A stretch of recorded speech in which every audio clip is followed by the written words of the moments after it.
Jared Dudley says Los Angeles Lakers were motivated by disrespectful comments from the LA Clippers' Paul George. And mind you, I don't really care for Paul George as the person. Yeah. Right? But the Lakers and Clippers might have missed each other in the playoffs last year, but Lakers reserve Jared Dudley revealed in his new book that his team was primed for the battle for LA. And in his new book, by the way, it's called Inside the NBA Bubble, a championship season under quarantine. And then he's going all spilling all the. So this cliff note was picked up by the media. Later, Paul George was asked after the Clipper game that night, what do you think about Jared Dudley's comments? They read him the excerpt. And he says, God bless him, dude. God bless you, Jared Dudley. I don't know what it is. Dude loves throwing my name and stuff, but God bless you, Jared.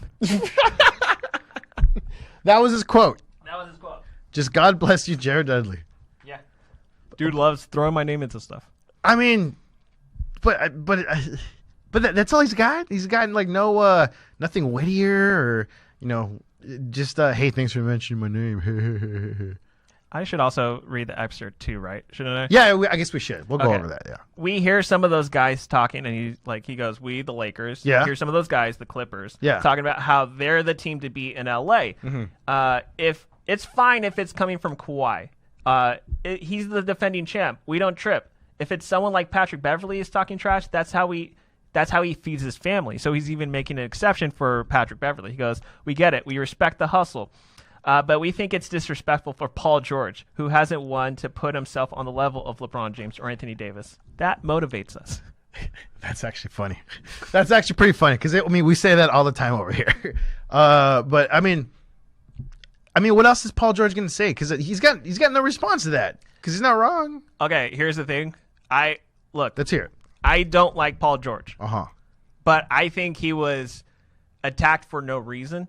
Especially, if we compare this to anything, because who the hell is Jared Dudley? This is the guy before the season started was like, yeah, no, we're not going to settle until they play 70 games. You're like, dude, you're not even playing any minutes right now. Yeah. Who are you to say? Like, he's always had a big mouth. He has a big mouth, but also it's just like he's the little brother that's like going to call the bigger brother to beat up the bully, And so, at some point, it's kind of like mistreatment. It's bullying. It's bullying, right? And so, thank you for correcting me. But Patrick Patterson, I'm not sure if you remember, but Patrick Patterson, who was with the Clippers, this reminded me of this because it's like he was off the bench. Yeah. Then he said like, oh, the reason why we had to play or we're playing the Lakers soon because we had to reschedule because they chickened out. It's just like, no, dude, Kobe died. Yeah, like, why the hell are you talking? That was obvious. Kobe died. So it's just like when the bench players chime in, it's like, dude, know your role. And second, like, this doesn't say anything about the person you're attacking. It says a lot about you. Yeah, in this case here, you're right. You do have a point. There was no reason to bring up Paul George's name other than just making fun of him for the sake of making fun of him. So, and like I said, and we did, as we mentioned, Jared Dudley does kind of have a big mouth when it comes to speaking out. He has a very large presence on Twitter. He's got a personality. So, he was promoting his book. What are you going to say? Say nice things about other people especially if it's like an excerpt, from his book, or he says it in the book, that's how you're going to promote it. So, there's two ways about this. But as far as like them bullying Paul George, I don't know. You know me. It's like I have to have a reason to say something. Yeah. But like in this case here, if you would have said like, hey, Paul George was the first one, it's like, to talk a bunch of ish, then it's like, oh, okay, I got no reason, I got nothing to, no criticism there. But and look, okay, when Paul George, there was a lot of things he did wrong during the playoffs. Like he was trying to be the team leader when it's just like a lot of his teammates rumored were like a lot of his teammates were going like, why do we have to listen to this guy? He didn't contribute to any of our success in the playoffs. Which you really didn't. So there's that team disgruntlement going on. With this case, with Jared Dudley also not only just putting out Paul George's name, like he singled him out. Like you could have said Patrick Beverley, but if there's that type of love with Patrick Beverley where you're like, but he gets paid to talk, that's fine. Dude, no, you got to throw him on the same bus. You can't just run over one person. So there's got to be a reason why he specifically singled out Paul George then. Do they have a personal beef or personal vendetta with each other? I'm not sure.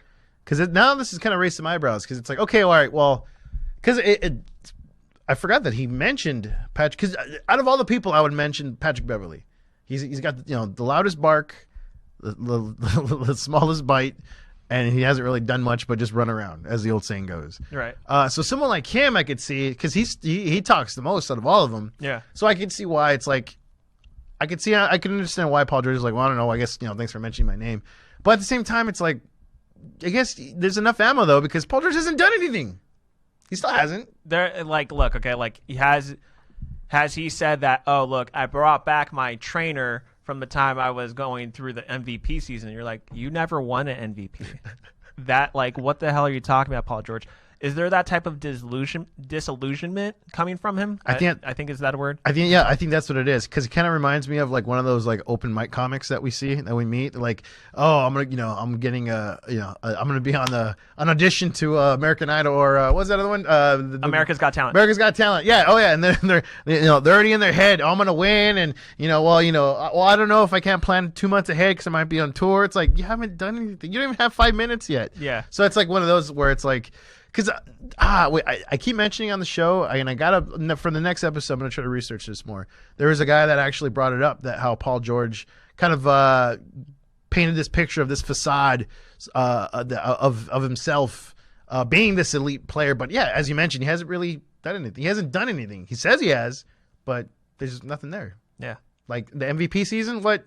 He's never won MVP, right? He came third when he was in his last season with Oklahoma City, and it was an impressive campaign. I remember. It was an impressive campaign because he did a lot to, like, even just overpower the Triple Crown. Like, I call him Triple Crown, even though it's triple double. But like the fact that he was averaging triple doubles every season in Russell Westbrook, and then for that last season for like Paul George to be like, no, I'll get more MVP votes than you. That says a lot. Dude, that's impressive. And so he was the best two-way player probably that season. Yeah. But yeah, I'm not going to still say like Paul George is I know people out there who are saying like Paul George is the 6'9" Steph Curry. I'm like, you are drinking too much Kool-Aid. Yeah. I think I've seen some tweets like that. I'm not going to mention them because I don't want to shout them out. But you know what? I'll bring that person on and I'll call them out to their face. I'm not going to do it behind their back. Yeah. But like, I'll be like, oh, okay, 6'9". How is he doing now that he's in the slump? Is he still a 6'9" Steph Curry? I just don't understand the hype behind Paul George. You know what? I was behind it at one point, but that was only because that's when he was leaving Indiana, and I didn't. And possibly going to LA. Yeah, and and Frank. That was all Frank Vogel's doing. I mean, he made that other dude, the center on the Pacers. Roy Hibbert? Roy Hibbert. He made it look like when we got Roy Hibbert, he was trash. Yeah. Like, what happened? It's all Frank Vogel, which is cool, which is why I'm really glad we have Frank Vogel. But with Paul George, it's like, I don't know. I just can't. I don't know. It's like, what have you done for me lately? Like, he hasn't done anything. So it's like, but at the same time, he can kind of defend himself, but I don't know. It's just, it's circling and drain with that. I know a lot of people, maybe even Laker fans, may come up to the bat for Jared Dudley. And, like, I understand your case. Yeah. You're probably going with team loyalty. But this is somebody that has not only been a journeyman through their league. So I'm the person, again, coming in here as a defense attorney. I'm going to share something to where, like, you guys are going to be like, okay, this guy's guilty. All right? Jared Dudley one time said, let's hear it. Most guys don't want to play with Kobe Bryant. He said that May 27th, 2015. The Milwaukee Bucks small forward, appeared on a number of ESPN shows Wednesday morning. This is how long ago it is. Colin Cowherd was still on ESPN. Whoa. Let's just say it's now safe to the assumption that the 29-year-old isn't going to be joining the Lakers at any point. And then, they want me to watch the video. They got you. They got you. Okay, no, here's the quote. Most guys don't want to play with Kobe. He gets in this thing where he doesn't pass and then overpasses and then tries to get a triple-double every night. That's why I think it will be a while for the Lakers to get good because they've got no stars. I would be surprised if a Kevin Love goes there. That's a Jared Dudley who is just like, really, dude? Like, are you an all-star? Like, why are you going around thinking like you can throw?